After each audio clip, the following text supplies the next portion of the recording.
Hey folks, we have got an awesome chance today for you, the subscriber, or even the non-subscriber, to become a part of this channel by winning this incredible BMW 135i that Zach and I are driving today. But it won't be in this condition when we are done. We have partnered with veteran-owned GetEnteredToWin.com to give away this car, but only after we have modified it to be the best $30,000 street canyon daily driver car that we can build. We get asked that question a lot. What is the best $30,000 car that you can get for street and canyons? And we believe it could be this. Indeed. All you're going to have to do is hit the link in the video description, buy a mug to enter, read the restrictions apply. There are some on the website, and you can support the channel and potentially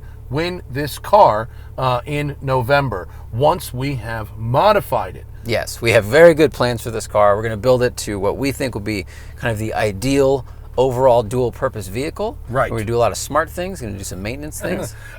So the car just showed up this week. We have done nothing. Nothing. We've done absolutely nothing. We haven't even washed it. Nope. And that's for two reasons. One, there is a water restriction in Los Angeles while a pipeline is repaired. They've actually shut down a bunch of the city's water supply. So we're all trying to be good neighbors. I haven't showered for a week. That's standard for Zach, Burning Man style. and we're not doing extraneous washes, but also, as I learned from my friend Larry Casilla of Ammo, the dirtier it is going in, the better it looks coming out. Absolutely. So, this is a 2009 BMW 135i with 93,000 miles. It has a 6-speed manual transmission.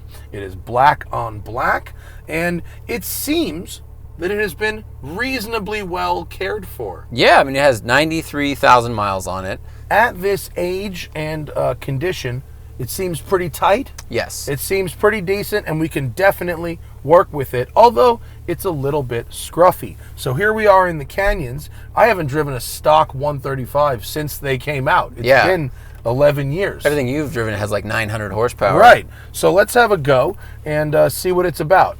We've got stock numbers, 0 to 60 in 5.6 seconds, quarter mile in 13.6 at 108, 300 horsepower, 300 pounds of torque from the 3-liter inline-6 N54. Yeah. Weighs about 3,400 pounds, which people crapped on at the time, but now that seems awfully reasonable, now that seems doesn't awfully light, doesn't it? And the weight distribution is 52.3 front, 47 rear.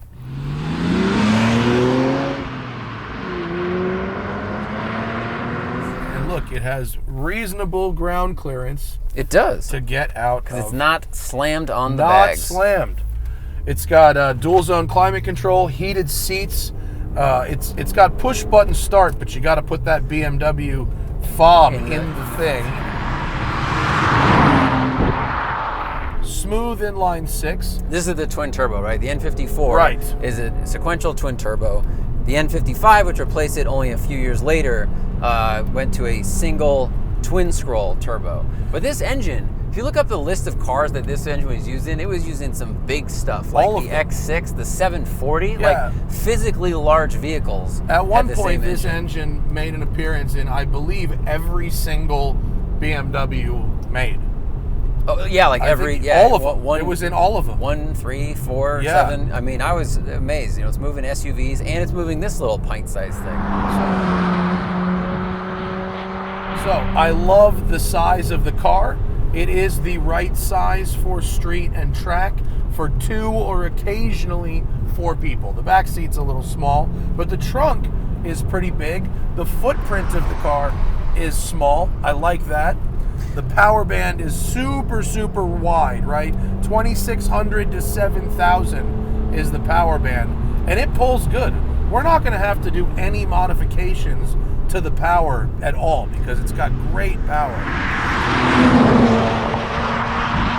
And we also want to keep the car 50 state compliant so that someone who wins it doesn't have to go, oh God, you just handed me a car that's going to get me a ref ticket or get me in trouble. We want this just to be 50 state legal. If you want to do engine mods later, that's on you. Because these engines can take, they respond to modifications really well. Right. Like just a flash gets you like 60 horsepower. Yeah. The shifter is delightfully crisp and notchy by BMW standards. The clutch really engages good. There's a lot of clutch life left. It's engaging really strong. The brakes feel a little soft, and there's a little vibration on the discs. Some pad material on there maybe, but that's not a problem because we are going to do new brakes. Yes. I mean, it's really smooth. The engine revs up really smooth, and it makes great power. The inputs are good. The steering is kind of heavy, but that might just be this M Sport steering wheel is kind of small. I think still a hydraulic system as well. Oh, yeah. Right? This is before they went to full EPS, because, this is 09. This is what is it? The year one of one? Year one of the one. Year one of the one. Which it says in a cheeky little ring around the start button. This is the launch edition of the 135. But not any squeaks or rattles. The seat bolsters are really good. They are. Seats hold you in really nicely. Yeah, and I would say that I really like the foam on the bottom. We just got out of the DBX 707 edition, which has really well sculptured seats, but the bottom padding is like a little too sporty. But this is has some nice give. This is a nice GT seat. This thing cruises at 80, 90 on the highway really, really nicely. If I was going to do a road trip, this would be an excellent car for it. Visibility is amazing. Hood drops away. This is just, it's got like a little bit of a bubbly greenhouse because it's kind of a short car, right? Yeah. It's a couple inches shorter overall than an E46. Wheelbase is a little bit shorter as well. And that's why these, from the side, they always look like a little bubbly. But the benefit of that is you can actually see out of them, and you have, look at this headspace. Like, you could almost wear a helmet. Almost. I could get away with a helmet. Yeah. It wouldn't be ideal, but I could certainly get away with it. This one's got a sunroof, which works. So that does take away a little bit of your headroom there. But I'm 6'3", and I can actually move the seat far enough back that I can no longer touch the pedals. Whoa! So if you're like a long leg driver, this is a great car for you. So we'll flip around and Zach can have a go back down the hill. But so far, although there are a few things that need addressing, I hate the tires that are on this thing. We're going to throw those away. We're also going to get some new wheels. The brake pads need some work. We're going to fix that. But the bones, so far, in my opinion, superior. Let's see what Clapman thinks.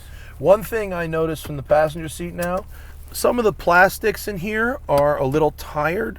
Yeah, the plastics in the center of the BMWs tend to scale a bit. Zach knows. They shed their skin. Yeah. Zach would know about They just regrow new skin after, like a snake. Ooh, DTC. That's almost DTF.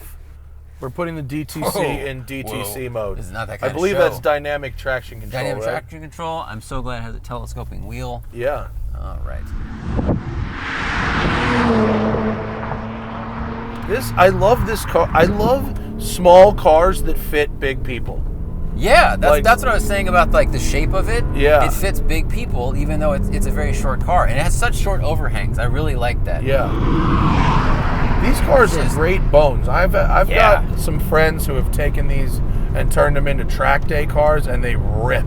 Absolutely. I've driven one that had full M control arms on it. You can part share with a lot of other BMWs and make them into really, really fast things because they're short, but they have the giant engine. It's the old hot rod thing. It's take the smallest car they offered in America at the time and put an engine in it that was also strong enough to power the X6. Remember, I don't know if you were there, but when this thing came out, it was like, is this the second coming of the E46? And it feels about that size, but it's actually quicker. Oh yeah, it's a lot quicker. It's definitely a lot quicker. It was the beginning of the end in terms of trading speed for a real motorsport feel. The M3 that we have it's really got a motorsport vibe to it, whereas this is just power. Right, and smoothness. And what happened with the entire catalog is they all got turbocharged engines, and for a long time inline 6 turbocharged engines. So it was a little hard to differentiate from, the M4, from this engine, or the 335 IS. Like, I know there were small changes, there were turbo size changes, but they all just felt a little bit too similar. Yeah.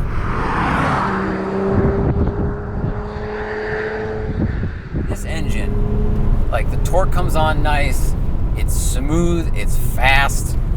It feels underrated. I think we're gonna do coilovers because it's like a big mod you can do, and because the car's got 90,000 miles on it, and because we feel like we could dial them in, with a really good alignment and a really good setup. But it actually has a very nice combination of ride and handling from the factory.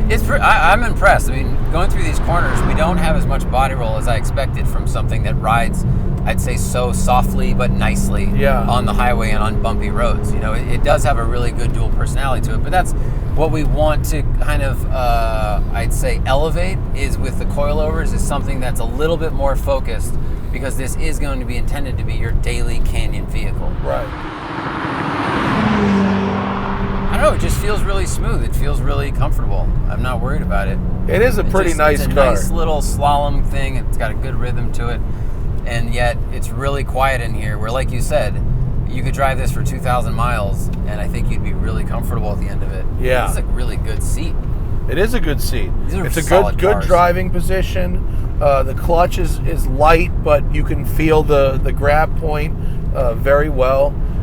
It's got a lot going for it. But what I think we can do is, we already know we're going to get some lightweight HRE wheels. HRE is going to kick in a set of wheels for us. We love HRE wheels. They are the best wheels on the planet. Yeah. And they're going to be really, really cool. We've given Patrick photos of the car, and he gets to choose what wheels we're getting. Oh, cool. So it'll be a fun surprise. We're going to do Michelin Pilot Sport 4S tires, and I believe that's going to be from West Coast Tire. Love West Coast Tire. They did a lot of the maintenance work on the million-mile Lexus when we had it. Great people at West Coast Tire. They wanted to be involved, so they're going to kick in the PS4S tires. We are going to get an Optima battery in here, so we have plenty of juice. Motol has given us all the fluids that we need. Super high quality stuff. Great stuff, and we're going to do the 100,000 mile service. We're 7,000 miles from that, but we want to make sure that you guys get as nice a car as we can set up. Yes. So we're going to do the 100,000 mile service preventatively, thanks to Motol and Optima. And we're going to have whatever else needs immediate attention, whatever we find. Full paint correction and detail, interior, exterior, and engine from Westside Collector Car Storage. My team is experts at that kind of thing. We're going to clear up the headlights, make those really nice so you get a very good looking car, not just a great driving car. And it's going to be fun. Yeah. We're also going to do 2 more videos with this car. 1, showing you all the modifications and the servicing of it. And 2, where we drive it once it's done and evaluate how well we have done. Yes. Yes. And also, you can follow along on the podcast. We'll have updates there. And on the Smoking Tire Instagram. Make sure you follow there, and we'll get little bits and pieces as the build progresses. And we've partnered with GetEnteredToWin.com, a veteran-owned company, in order to handle all the logistics and the legal stuff of this giveaway.